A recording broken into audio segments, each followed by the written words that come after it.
Nasagip ang 3 batang biktima umano ng online abuse at exploitation sa Iligan City. Sa Antipolo, Rizal naman, isang lalaki umawat sa away, patay matapos mabaril. Darito ang unang balita. Nagkagulo ang ilang kabataan sa Barangay San Jose sa Antipolo, Rizal. Ayon sa Chief Tanod ng barangay, hinihinalang away magkasinta ng ugat ng gulo. Hindi na nakunan sa CCTV pero may isang lalaking umawat. Ang 29 na taong gulang na lalaking umawat, binaril at napatay.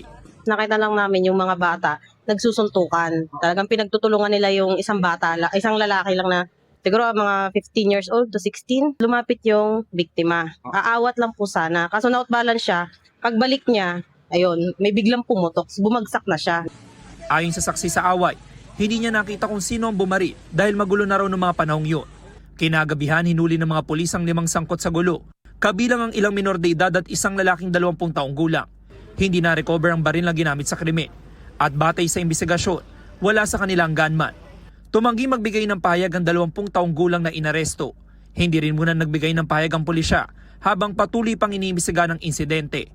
Panawagan naman ng nanay ng lalaking napatay. Sana yung bumaril sana ako, sana po mahuli na. Sana sumuko ka na kung sino ka man para maawa ka naman sa anak ko. Nasagip ang 3 minor de edad mula sa umano'y online sexual abuse at exploitation sa Iligan City. Ang mga biktima edad 12, 2 at 10 buwan.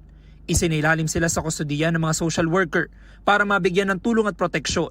Arestado sa operasyon ng isang lalaki matapos siyang makita ng child sexual abuse at exploitation materials. Wala siyang pahayag. Patuloy ang imbestigasyon ng mga otoridad. Ito ang unang balita. James Agustin para sa GMA Integrated News.